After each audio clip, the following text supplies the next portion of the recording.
गोपिका सभी शरद ऋतु में कार्तिक का महीना है, यमुना जी में स्नान करने गई। बोला कृष्ण बलदेव की जय हो। भगवान श्याम सुंदर ने विचार किया कि ये यमुना जी में नित्य प्रति स्नान करने जाती हैं, देखो तो सही कि ये क्या करती हैं। गोपिका सभी गई, वहां यमुना जी के किनारे पर उन्होंने वस्त्रों को रख दिया और नग्न अवस्था में उन्होंने यमुना जी में स्नान किया। भगवान ने विचार किया कि इन्होंने तो बड़ा भारी जघन्य अपराध किया है। क्यों? बोले जल के देवता वरुण होते हैं और वरुण देवता के सामने इन्होंने इस अपराध को किया है। भगवान ने कहा कि जब तक ये पश्चाताप नहीं करेंगी तब तक इनके लिए सबक नहीं मिलेगा। भगवान अपनी बंशी को वादन करते हुए, मुरली बजाते हुए, और वो स्नान कर रही थी जब तक उनके वस्त्रों को छीन लिया। वस्त्रों को लेकर के प्रभु, और एक कदम यमुना जी के किनारे पर कदम का वृक्ष था, उस वृक्ष से उन वस्त्रों को टांगने लगे, वृक्षों से टांग दिए। और जैसे ही गोपियों ने अपना स्नान किया, पूर्ण स्नान करने के बाद में उन्होंने देखे कि ये हमने किनारे पर वस्त्रों को उतारा, वो वस्त्र कहाँ चले गए, इस समय कौन आया इस संसार में। तो तब तक तो हमारे श्याम सुंदर ने वंशी विभूषित करा नवनीरिदाभा पीतांबरा तरुण बिंब फलादरुष्टा पूर्णेन्दु सुंदर मुखा दरवेन्द्र नेत्र कृष्णा परम किमपिता त्वमहं न जाने। बंसी विभूषित, उन्होंने अपनी बंसी के स्वरों में बंसी को वादन करने लगे। गोपियों ने कहा, बोले इस रात में, सुबह के शाम के टाइम में और कौन बंसी बजा रहा है, देखो तो सही। तो देखो तो महाराज कदम पे भगवान श्री कृष्ण भगवान है। उनसे पूछने लगी गोपियां, भगवान हाँ, बोले तुमने कहीं हमारे वस्त्रों को देखा है क्या, या हम किनारे पे वस्त्रों को रख के हम स्नान कर रही थी। भैया गोपियों हाँ, बोले हमने वस्त्रों को नहीं देखा। नहीं देखा? बोले नहीं। हम क्या करोगे तुम्हारे वस्त्रों से, तुम गोपिका हो, हम बालक हैं, तुम्हारे वस्त्र हमारे कैसे बन जाएंगे। हमने वस्त्रों को नहीं लिया। भगवान से कहा, तो भगवान ने कहा ये तो मुझे मालूम नहीं है कि वस्त्र तुम्हारी हैं या किसी और के हैं। ये वृक्ष कदम के पेड़ के ऊपर ये टंगे हुए हैं, लाल पीले फूल जैसे इसमें लग रहे हैं। गोपियां कहने लगी, प्रभु इन वस्त्रों को उतार के हमारे को दे दो। दास्याम कर वामिचा, हम तुम्हारी दासी हैं और तुम हमारे भगवान कृष्ण हो, तुम हमारे इन वस्त्रों को उतार के हमको दे दो। भगवान के कहने लगे, बोले हम तुम्हारे कोई नौकर हैं क्या, तुमने तो ऐसा ऑर्डर दे दिया कि इन वस्त्रों को उतार के हमारे पास में ले आओ, और हम किसी के वस्त्रों के दास नहीं है। गोपियां कहने लगी, अगर तुम नहीं दोगे, ऐसी बात करोगे तो आज ही हम राजा कंस से कह देंगी कि ये तो ढीठ है बिल्कुल, ये हमारे वस्त्रों को चुरा ले जाता है और कदम पे टांग देता है, ये तो, और इसने तुमने हमारे ऊपर घोर अन्याय किया है। भगवान ने कहा, बोले तुम अभी कह आओ, और वस्त्रों को उतारने लगे और कहने लगे कि मैं अब ये वस्त्रों को लेके अपने घर को जा। अब अवस्था उनकी दयनीय थी, हाथ जोड़ के कहने लगे और कहने लगे, भगवान के तुम्हारे वस्त्र हैं तो तुम पहचान के ले लो, कौन कौन के किसके कैसे रंग के वस्त्र हैं तुम उनको दे दो। तो उन्होंने हाथ जोड़ के प्रार्थना की कि प्रभु दास्याम करयामि मैं, हम तुम्हारी दासी हैं, तुम हमारे वस्त्रों को दे दो।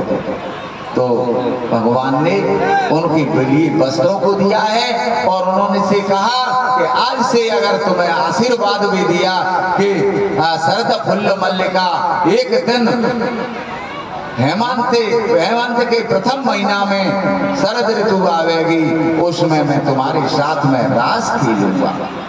आशीर्वाद दे करके और उनके वस्त्रों को दे करके भगवान श्री कृष्ण अपनी बंसी को बजाने लगे।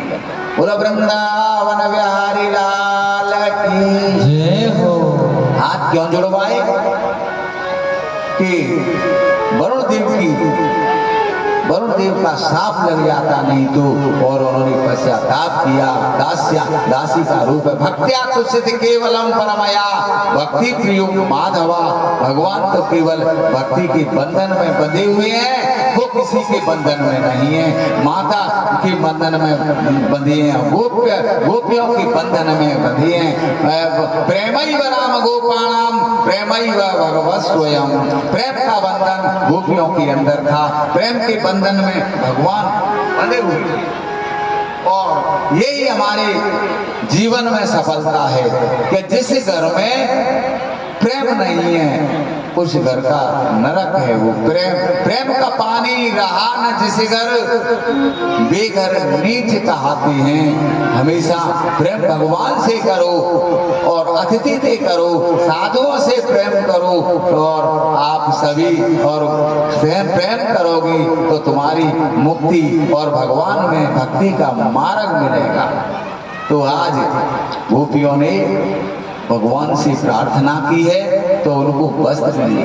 बासांस जीना, बासांस वस्त्रों को उन्होंने दिया और कह दिया कि तुम्हारे साथ में मैं रास रचूंगा। बोलो वृंदावन बिहारी लाल की जय हो। भगवान श्याम सुंदर ने अपने बंसी को वादन किया है, मुरली को बजाया है। अब तो महाराज वहां पर ऐसे ही जीवन में सफलता की प्राप्ति की है। सुखदेव जी महाराज कहने लगे, हे राजन परीक्षित, जैसे ही बंसी वादन मुरली मनोहर ने बंसी मुरली बजाई है, वैसे ही सभी गोपियां थी वो अपने अपने कार्यों को छोड़ करके भगवान श्याम सुंदर के पास में आई हैं। सभी गोपी जैसे ही कार्य कर रही थी अपने, तो वो बंसी की वादन को सुनते ही वो अपने कामों को छोड़ देती थी। जैसे कोई भोजन बना रही है तो भोजन बनाते समय वो अपने आटे को गूंथ करके आई है, और भोजन जब तक ना बनो तो वो आटे को छोड़ करके भगवान श्याम सुंदर की बंसी सुनवे को जा रहा है। किसी ने स्नान कर लिए, स्नान करके वस्त्रों को पहना है और वस्त्रों को उल्टे सीधे वो भगवान के प्रेम में इतनी मुक्त हो गई हैं कि वो वस्त्रों को भी उल्टे सीधे पहनने लगी हैं। और जैसे और इधर में गाय धो रही थी तो बछड़ों को गायों को भी छोड़ करके और वो वहाँ भगवान की बंसी को सुनने के लिए गई हैं। तो उन्होंने सब गोपियां वहां पहुंची हैं और पहुंच करके भगवान कृष्ण के पास में दास्याम करगामि च, हम प्रभु आपकी दासी हैं। भगवान श्याम सुंदर कहते हैं, बोले तुम इधर क्यों आए? बोले आए क्या प्रभु, हम तुम्हारे दर्शनों की लालसा करने के लिए आए हैं। अरे तुम अपने पति को छोड़ करके और हमारे पास आई हैं, तुम अपने घर में जाओ, क्यों आई हैं? भगवान श्याम सुंदर बड़े प्रेम से उनसे बोलते हैं और कहते हैं कि अरे तुमने अपनी सास और ससुर और पति के छोड़ करके और यहाँ मत आओ, बंसी वादन है, मुरली मनोहर हैं और ये छल करके तुम्हें कपट जाल में डाल देंगे। भगवान ने कहा है स्वयं अपने आप, जयति कम जन्मना व्रज श्रयत इंदिरा सस्वदत्रे आप जय जयकार करने वाली हो और ये अपने कर्तव्य को पालन करने वाली हो। भगवान ने अपनी जीविका से और भगवान अंतर ध्यान हो जाते हैं वहाँ, गोपियाँ ढूंढती हैं वहाँ, ढूंढ करके देख अपने जो पहले किए हुए कार्य थे उन्होंने किया। कोई पूतना बनी है, कोई कहते गौचारण लीला करी है, कोई कुछ भी कार्य कर रही है। भगवान श्याम सुंदर को ढूंढने लगी तो एक गोपी कहने लगी है कि अगर हमको श्याम सुंदर आज मिल जाए तो हम उनको पकड़ करके उनके कंधे पे बैठ करके और उनके साथ में जाएंगे। इस प्रकार से कहने लगी। एक गोपी कहने लगी, अरे गोपी हमें तुम्हें क्यों बैठा रहेंगे भगवान, अब वो तो अपनी गोपिकाओं को बैठा रहेंगे, जो प्रेम संबंध है उनका उनके प्रति जाएंगे। तो बागन फूल अनेक खिले, ठीक है, गेंदा को फूल खिलो ना खिलो और कृष्ण के संग अनेक सखी, एक मोसी गमार भई ना भई।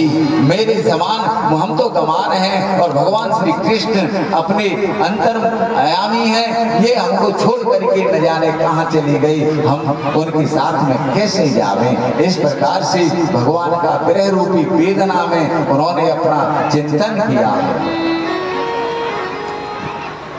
जब इस प्रकार से जब चिंतन किया, भगवान ने लता पताकाओं से पूछा है वहाँ और बेल गुलफल से पूछा है, फूलों से पूछा है, सब जगह भगवान को उन्होंने देख करके और अपनी लीला को किया है। बोला वृंदावन बिहारी लाल की जय।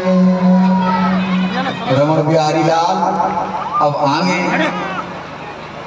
जाने लगे तो भगवान कृष्ण गैया को लेकर के जब घर को जाते हैं, बंसी को मुरली को सुनाते हुए, तो गोपिका कह रही है रास्ता में, ब्रजे प्रसिद्धम नवनीत चौरम व्रजांगनानां चदुकूल चौरम अनेक जन्मार्जित पाप चौरम चौराग्रगंडम पुरुषम नमामि। हे प्रभु, सब ब्रजवासी कह रहे हैं कि देखो, यानी अपने शुरू से लेकर के अब तक चोरी ही गई है, लेकिन ब्रजे प्रसिद्धम नवनीत चौरम, पहले तो यानी नवनीत को चुरायो है और गैयन को चराने वालों बनो है। गोपियां उनकी बाट देखती रहे और महाराज अपने घर को आने लगे।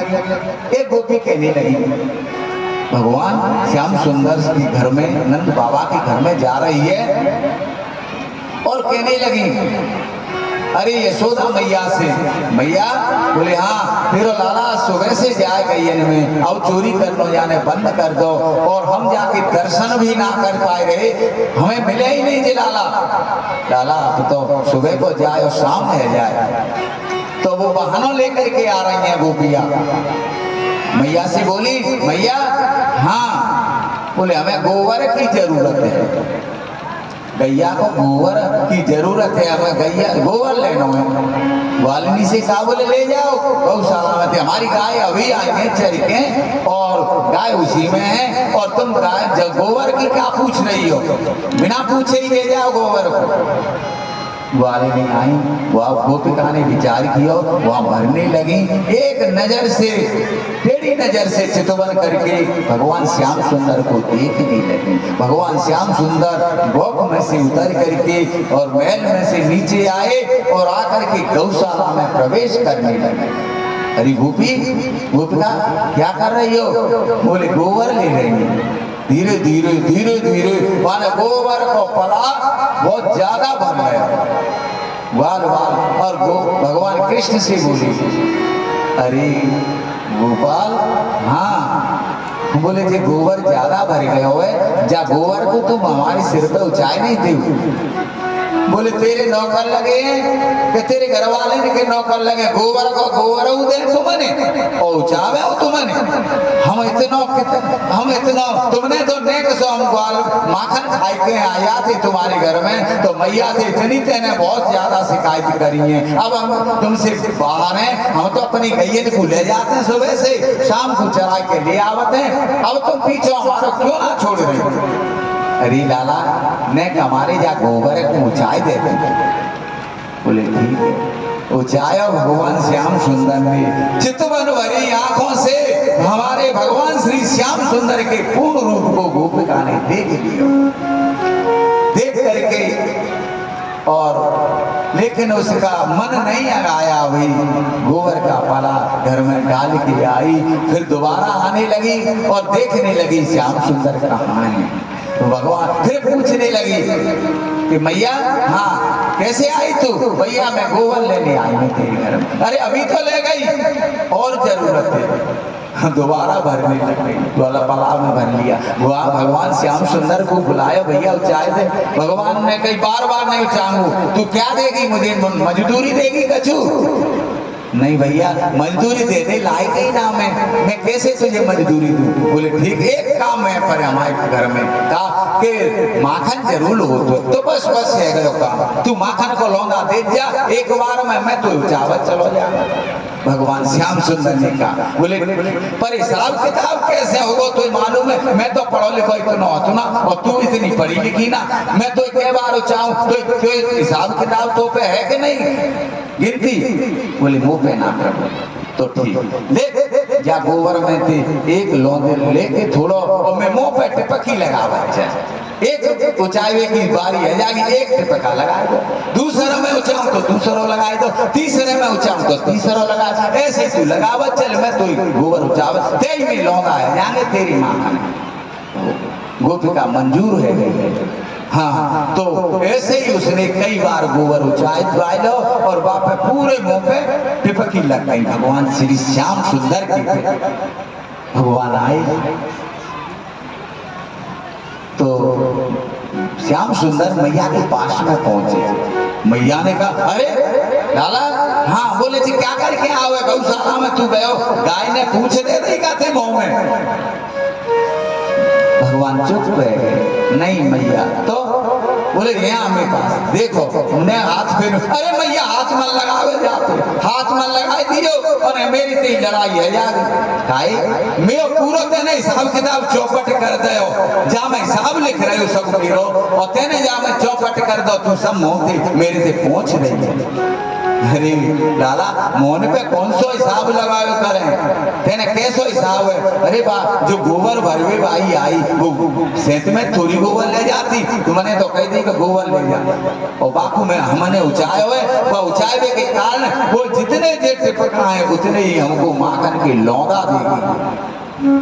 मैया को गुस्सा आ गई, मैया ने पूरा पहुंच तो बोले गंदो हेरो है और जल से साफ करके मैया ने और अपनो पीताम्बर से उसके मुखार बिंदु को पहुंच के और कहने लगी अरे बेटा, बोले हाँ स्नान कर ले, तू गौशाला में गया है, बोले तू और स्नान करा ले, तब तक तो गोबर भर के नहीं ले जाए, हमारी चोर के नहीं ले जाए और तू हमारे हिसाब किताबें बैठ रही है सबको।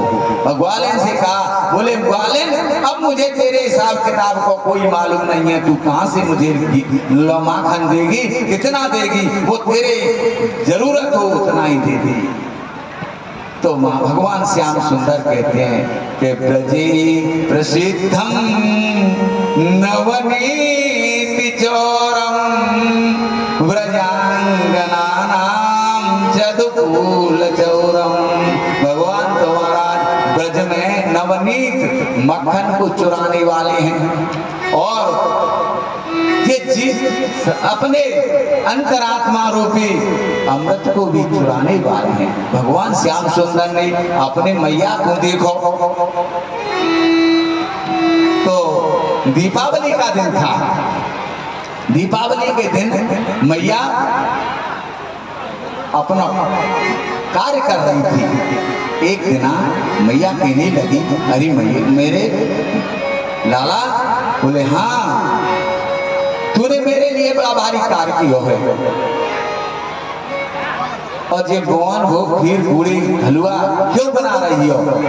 अरे लाला तू समझे ना है क्यों? देख आज इंद्र की पूजा होगी, इंद्र की पूजा हम करेंगे और या के बाद में इंद्र वर्षा करेगा और जब हमारी हरियाली छा जाएगी पृथ्वी पर तो हमारी गाय ज्यादा घास खाना सीख जाएगी। अरे मैया तू ऐसा कायको करे क्यों? देख तो एक मैं साक्षात देवता बता दूं, बा देवता के आगे तेरी एक नहीं चलेगी।